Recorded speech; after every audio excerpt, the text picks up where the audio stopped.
Hello বন্ধুরা, আমার চ্যানেলে সবাইকে স্বাগত।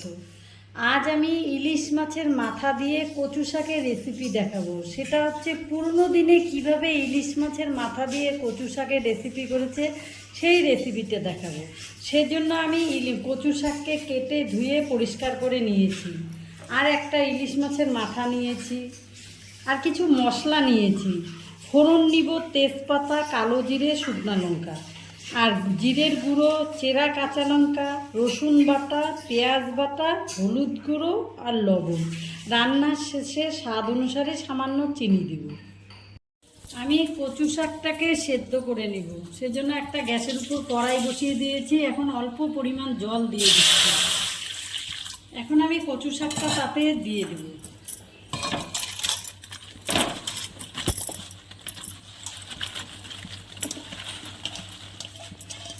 দিয়ে আমি এখন ঢেকে দেব। কচু শাকটা আমার সেদ্ধ হয়ে গেছে। এবার জল থেকে আমি কচু শাকটাকে তুলে নিব।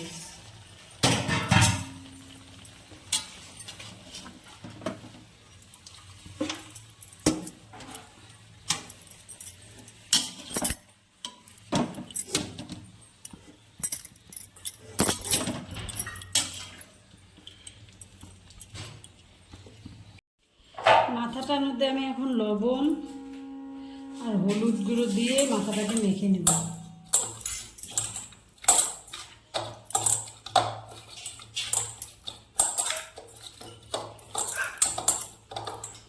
এটাকে 5 মিনিট রেখে দেব।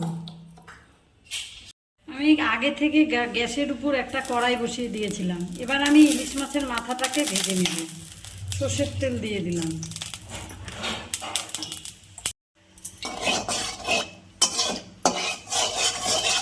মাথাটাকে এখন ভেজে নেব।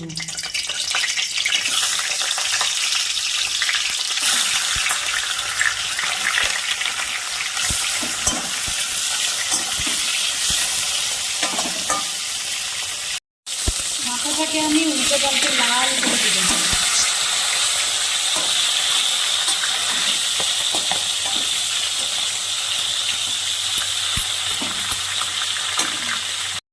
মাথাটা আমার ভালো করে ভাজা হয়ে গেছে। এবার আমি তুলে নিচ্ছি।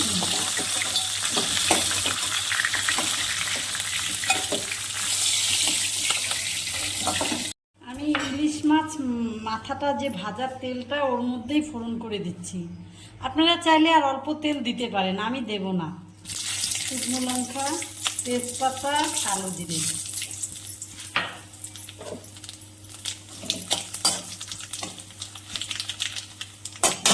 তারপরে গোটা চেরা কাঁচা লঙ্কা দিয়ে দিন।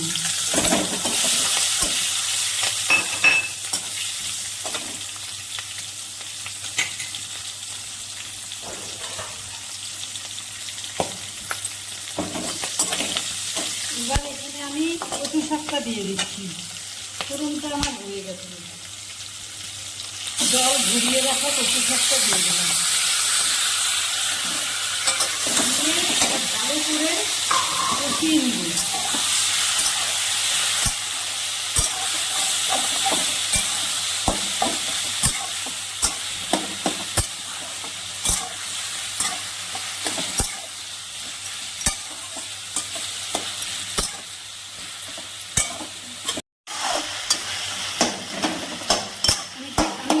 কচুটাকে অল্প তেলের মধ্যে নাড়াচাড়া করে নিয়েছি। এবার আমি এখানে লবণ,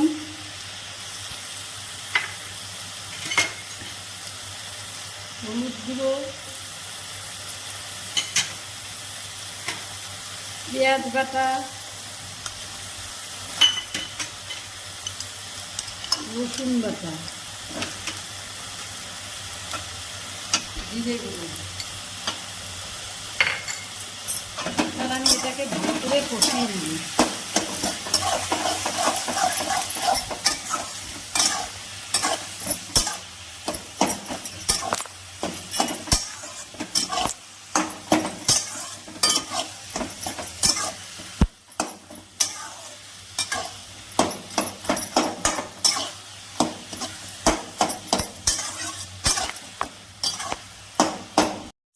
কচু শাকটা আমার ভালো করে কষানো কষানো হয়ে গেছে। এবার ইলিশ মাছের মাথাটা দিয়ে দিলাম।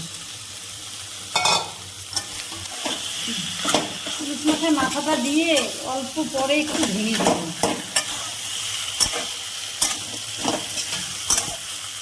এটা আমি এতক্ষণ হাই ফ্লেমে রান্না করতেছিলাম, এখন আমি গ্যাসের স্টিমটা অল্প মিডিয়াম করে দিব, দিয়ে ঢেকে দিলাম। আমি 5-7 মিনিট পরে ঢাকনাটাকে তুলে নিলাম।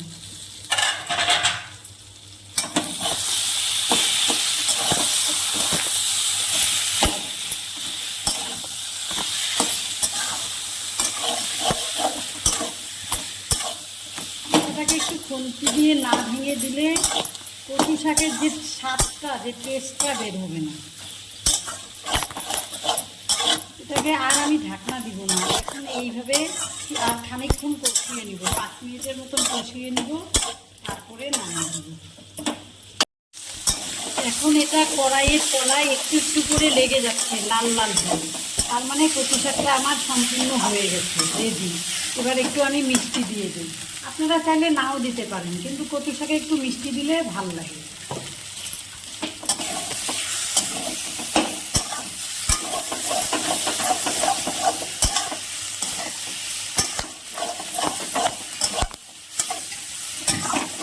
মিষ্টিটা দিয়ে ভালো করে একটু মিশিয়ে নিয়েছি, আমার কচু শাকের রেসিপিটা হয়ে গেছে, রেডি।